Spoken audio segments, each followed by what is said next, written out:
Welcome to our in-depth review and historical journey through one of the automotive world's most iconic machines, the Mercedes-Benz W140 S-Class. In today's video, we will explore the dramatic story of its development, the extreme testing conditions that forged its reputation, and detailed comparisons with its contemporaries such as BMW, Jaguar, Lexus, and even the Bentley Turbo R. This comprehensive script covers every nuance, from its troubled debut and breakthrough technical innovations to its luxurious interior, rigorous on-road performance, and enduring cultural impact. Sit back and enjoy this deep dive into the making, testing, and legacy of a car that not only defined the 1990s but also left a permanent mark on automotive history. TV announcer. The tough 90s. Berezovsky. Just 10 centimeters away from me, my driver's head was blown off. TV announcer. The police and ambulance arrived, hospitalizing 8 random passers-by who were injured. The official story of the new S-Class, with which Mercedes-Benz entered the 1990s, began in March 1991 at the Geneva Motor Show. It was there that the new model was presented to the public. However, this premiere happened much later than originally planned. Development on the new S-Class had been underway since 1981, and it was initially scheduled to debut in 1989. But then, the Bavarian automaker intervened. In 1987, just a year after launching the new 7 Series with the factory index E32, BMW introduced a V12 engine, the first production engine of this configuration in post-war Germany. The V12 immediately attracted attention from the public, the automotive press, and, of course, potential buyers. Daimler-Benz, the oldest and most powerful car manufacturer, was not prepared for this turn of events. Releasing a new flagship car with only V8 engines, as originally planned, would have meant immediately falling a step below BMW, no matter how advanced the new Mercedes was. In Stuttgart, they urgently accelerated the development of their own V12 engine, deciding to make it 6 liters in displacement to outmatch BMW's 5-liter version. However, the car itself was already ready for production. By 1989, pre-production prototypes had been spotted, and the press was closely following the developments. In January 1990, the 600 SEL appeared on the cover of the German magazine Auto, Motor und Sport, though only as a drawing, loosely resembling a real car. There were rumors that Mercedes was trying to make it in time for the Paris Motor Show in the fall of 1990, but insiders reported that the project was delayed, predicting March 1991 in Geneva as the most likely debut date. And that's exactly what happened. Another key player in this story was the mid-size Mercedes-Benz W140, which debuted in 1984. That model turned out to be very expensive to develop, and production was rushed, resulting in a flood of quality complaints.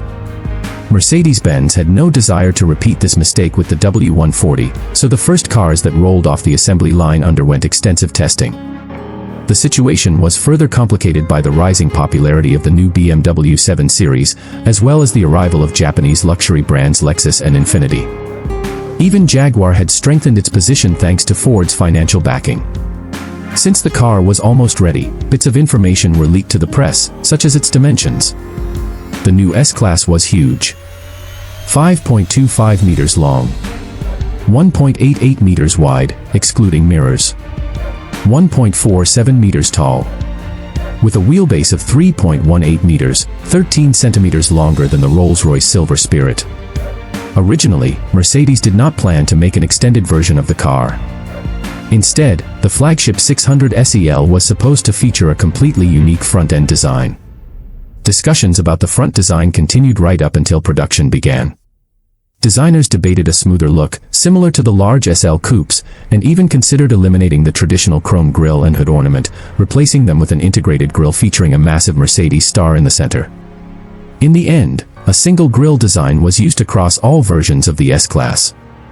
However, some compromises had to be made. The wheelbase was slightly shortened to 3.04 meters, but the roof height over the rear seats remained unchanged to preserve passenger comfort. The chief designer, Bruno Sacco, faced the challenging task of making this massive car look elegant while aerodynamic experts pushed for sleek, curved lines to reduce drag. In the mid-1980s, aerodynamics could not be ignored.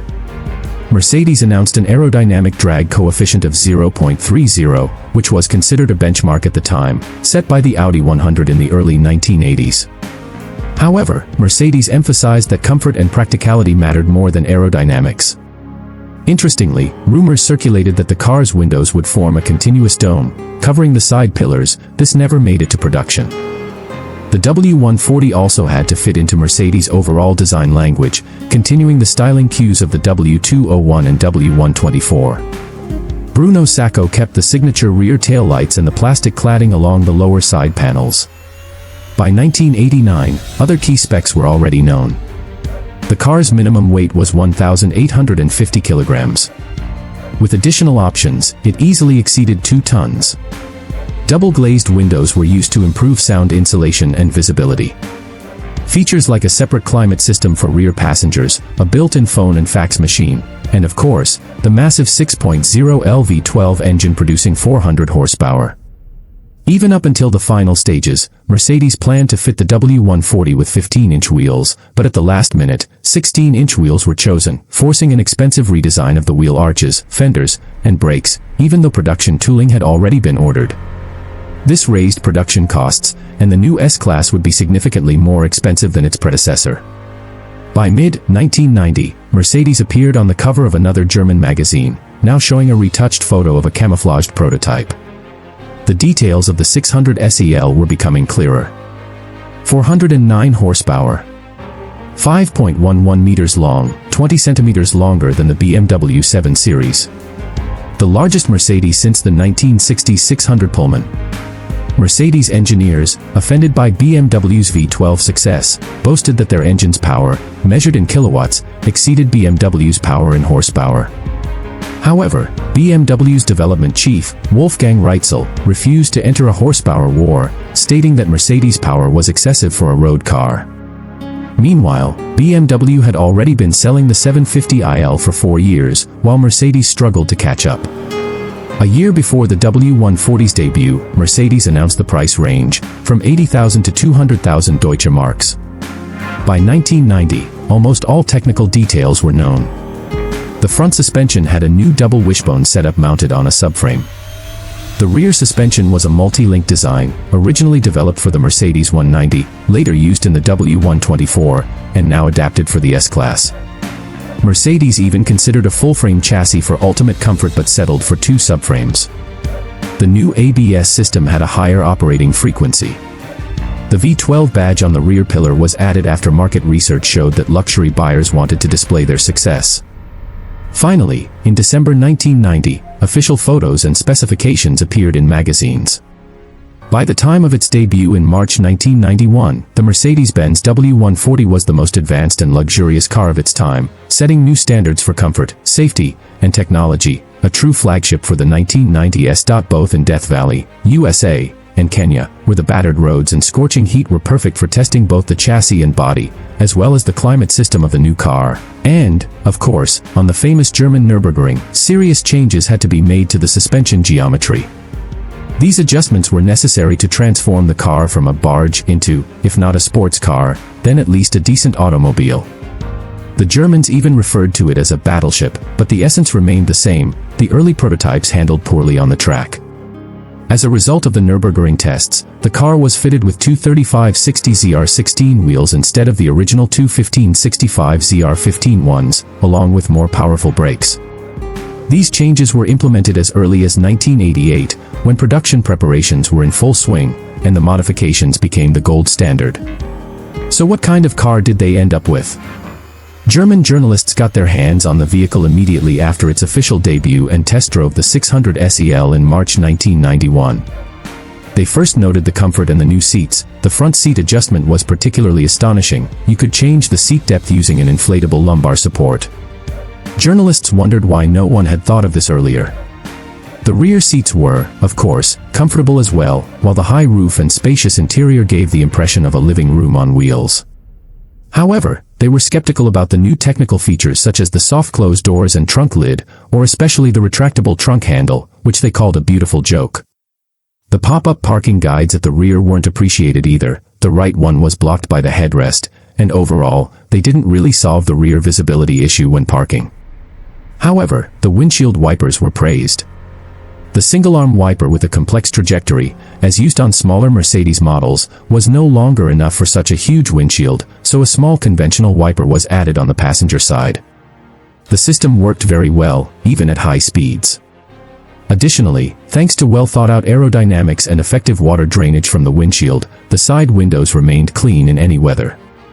The journalists also praised the trunk's volume and shape, called the driver's cockpit very well designed, criticized Mercedes for the lack of small storage compartments in the cabin, and particularly highlighted the climate control system. Yet they recalled the long-standing tradition of Mercedes selling a long list of optional extras separately. For example, heated seats had to be paid for separately, despite the car's 200,000 Deutsche Marks price tag. On the road, the new big Mercedes was astonishingly good. The double-glazed side windows insulated against noise, the suspension absorbed any road imperfections at low speeds, and inside the car, there were no jolts or vibrations regardless of the road surface. Despite its impressive size, the 600 SEL was easy and effortless to drive, even on winding roads. The heavy, rear-wheel drive car exhibited slight understeer, while the traction control system helped prevent skidding when the gas pedal was handled carelessly. The excellent brakes easily managed the car's nearly 2.5-ton weight, maintained effectiveness during frequent high-speed braking, and kept the car rock-solid on straightaways. This, combined with the sound insulation and comfortable suspension, masked the actual speed. 200 km per hour felt completely comfortable, and 240 km per hour felt like 180 km per hour in other cars. Acceleration within the typical Autobahn range, from 80 to 200 km per hour, was superb, with the car following the throttle pedal's commands effortlessly.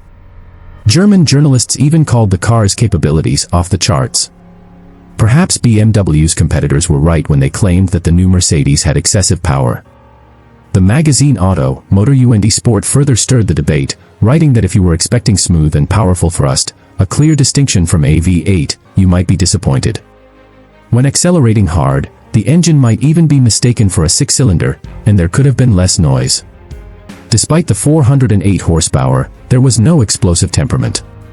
However, thanks to the huge torque and well-matched 4-speed automatic transmission, the power was always sufficient in normal driving modes, and gear shifts were smooth and imperceptible. But this highest level of refinement came at a cost, an extra 75,000 Deutsche Marks compared to the 8-cylinder 500 SEL, and a fuel consumption of 20 liters per 100 kilometers. Reducing consumption below 18 liters required a conscious effort. Despite some shortcomings, the 600 SEL was called an outstanding automobile.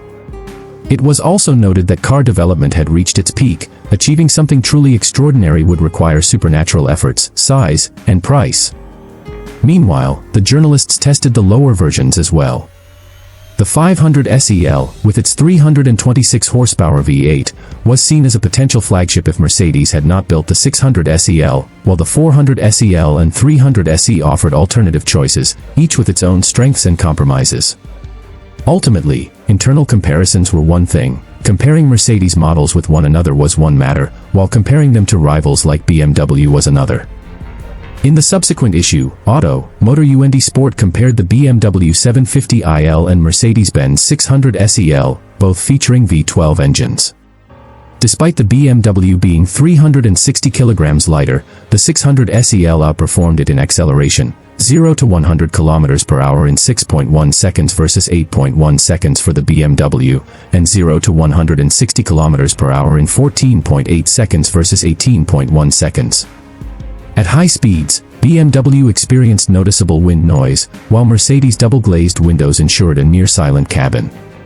The Mercedes transmission was praised for its smooth operation, though critics noted that BMW's earlier ZF gearbox showed more pronounced shift moments. In terms of ride quality, both limousines met the highest standards, with Mercedes leaning more towards comfort.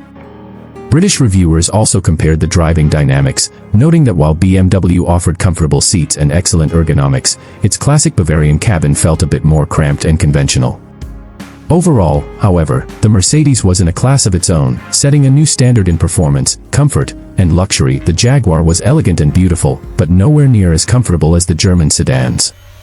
As for the Lexus, it took a hit. Its interior clearly didn't match the level of the car, evoking thoughts of a basic Toyota Corolla, despite its high-tech instrument panel. But the worst aspect was the seats, offering neither proper support nor comfort, which proved to be the Achilles heel of the Japanese vehicle. Inside the Mercedes-Benz, two 2-meter-tall passengers could comfortably stretch out in the front, reclining their seats, and behind them, two more of the same size could easily and freely sit. The test model featured 2 optional rear seats, which the British reviewers called the best rear seats they had ever seen. In contrast, competitors felt claustrophobic after experiencing the spaciousness of the Mercedes, with only the BMW providing decent seating comfort.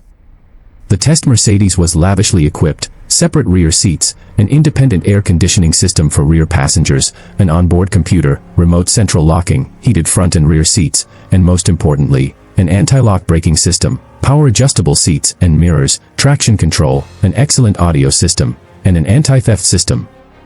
The BMW was not far behind, with British reviewers even calling its onboard computer the best in its class.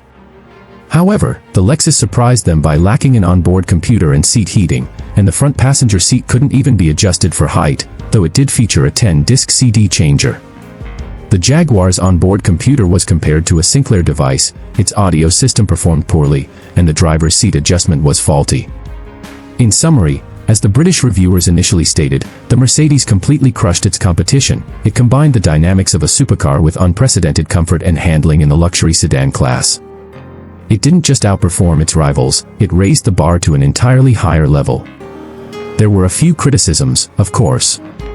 The only real success of the designers was how well they disguised the car's enormous size. There were comments about the offset steering wheel, the suspension struggling on certain imperfections, and some interior trim shortcomings, but the most significant drawback was its astronomical price. The BMW drove like a true Bavarian machine, harsher on the road, with a noisier engine, and despite its size, power, and price, it still remained a driver's car for those who loved and knew how to handle a car. The Lexus, despite its flaws, secured second place with its smooth ride at low speeds and comfort at a relatively lower price, which likely appealed to many potential buyers. The older Jaguar served more as a reference point for British consumers rather than a real competitor. Interestingly, the British magazine Car, known for its bold evaluations and vivid writing, tested a more modern Jaguar, omitted the BMW, and instead compared it to the Bentley Turbo R. Car magazine, always renowned for its incisive judgments and colorful prose, delivered an article that has been praised for its sharp and unrestrained style, even though its logic could sometimes be amusing. In continental Europe at the time, neither Jaguar nor Bentley made much of an impact on the market. The Turbo R was generally seen as nothing more than a rebadged Rolls-Royce with an enormous, gas-guzzling old engine fitted with a truck-sized turbocharger. And yet, it won. Those British journalists concluded that the Bentley Turbo R was the best car in the world. It drove remarkably well, not far behind the Mercedes in dynamics, with excellent comfort, sound insulation, and suspension tuning. Its old 3-speed automatic handled the sufficient power of its 6.7-liter V8 quite capably. More importantly, for buyers of ultra-expensive cars, it exuded the aura of an exclusive, handcrafted luxury item, with body panels produced in Rover factories, but its engine, transmission, and suspension assembled by hand, and an interior trimmed in the finest leather. Despite its conservative looks and details, it remained a unique automobile. And it was British, which mattered a great deal. Meanwhile, German journalists continued to conduct numerous tests of the new Mercedes flagship, comparing its lower versions with competitors like the Lexus. In one such comparison, the Lexus LS 400 was pitted against the Mercedes 400 SE. Both cars featured V8 engines with 4 valves per cylinder. The Toyota extracted 245 horsepower from its 3,969 cubic centimeters engine, while the Mercedes produced 286 horsepower from 4,196 cubic centimeters. Despite its lack of pedigree, the Lexus was quite good, up until the arrival of the new S-Class. Against this backdrop, the Japanese car, though remaining smooth, quiet, spacious, and fairly comfortable, began to look more like a mid-range vehicle than a top-tier luxury car. It reached 100 km per hour a bit slower, 9.6 seconds versus the Mercedes 9.0 seconds, did not handle as well, and exhibited noticeable vertical oscillations over short bumps. However, its belt-driven engine was quieter in all modes, and even at high speeds, the LS 400 was a couple of decibels quieter than the Mercedes with its double-glazed windows. Overall, though, the S-Class was larger, more comfortable, and, crucially for vehicles priced around 100,000 Deutsche Marks, more prestigious, the 3-pointed star held significant cachet. The image and brand value far exceeded the price difference. The Lexus was priced at 92,000 Deutsche Marks versus 108,000 for the Mercedes. Mercedes went on to sell 406,717 units of its new S-Class, later forming the basis for the Maybach. Whether the prolonged development of this automotive giant, aiming to be the best car in the world, paid off financially is hard to say, but the legacy of the W140 left an indelible mark on automotive history, especially in the former USSR. When the German limousine debuted, the Soviet Union was still in existence, even though Yeltsin's free trade law was over a year away. An abundance of cooperatives had already emerged, and the first official millionaires were making their mark.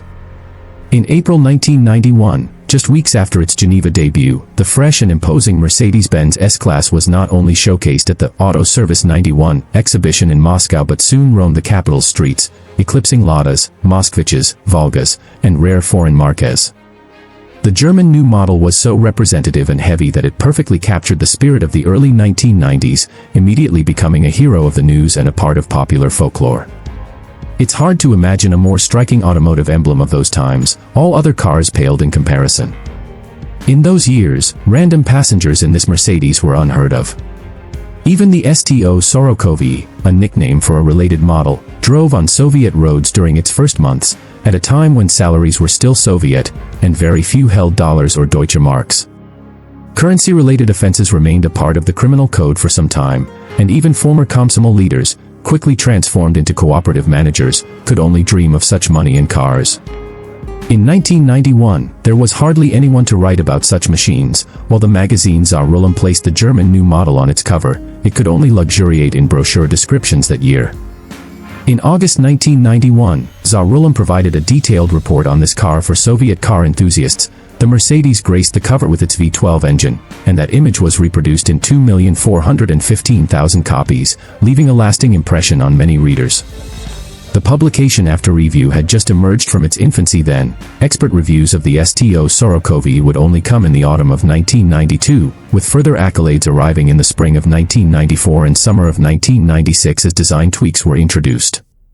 Over the years, the car would see numerous changes. Engines would be slightly detuned for emissions, reducing the 600 SEL's power from the advertised 408 horsepower to 394 horsepower by 1993, and various other refinements would be made, from lengthening the rear horns to replacing them with ultrasonic parking sensors, and updates to the transmission, rain sensor, and xenon headlights.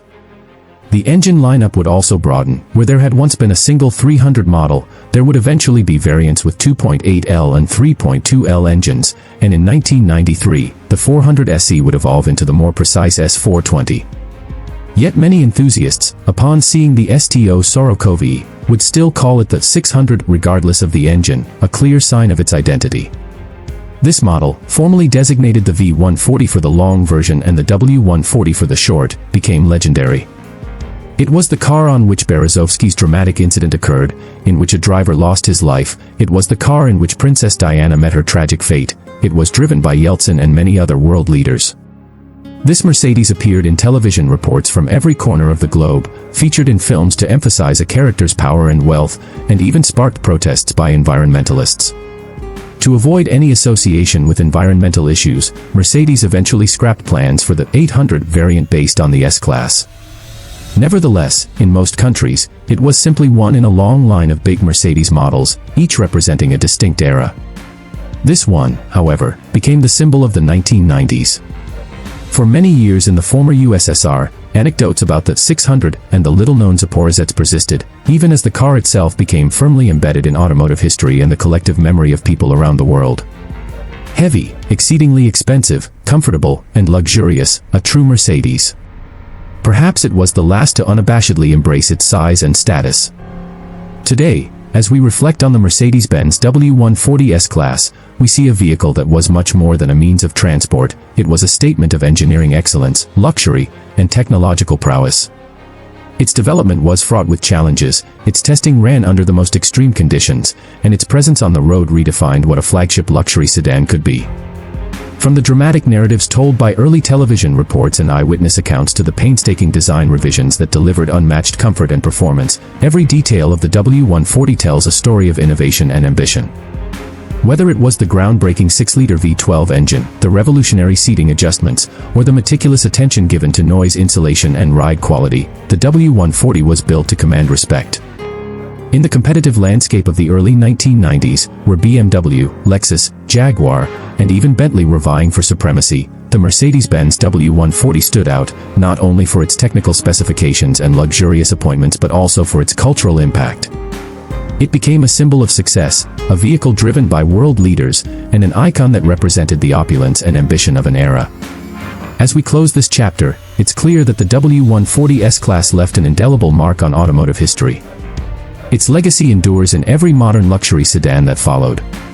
The story of the W140 is a testament to Mercedes-Benz's relentless pursuit of perfection, a pursuit that not only set the bar for the 1990s but continues to influence the design and performance of today's high-end vehicles. Thank you for joining us on this journey through the fascinating history and detailed review of the Mercedes-Benz W140 S-Class. Don't forget to like, subscribe, and hit the bell icon for more in-depth automotive stories and reviews. Until next time, drive safe and keep the passion for extraordinary automobiles alive.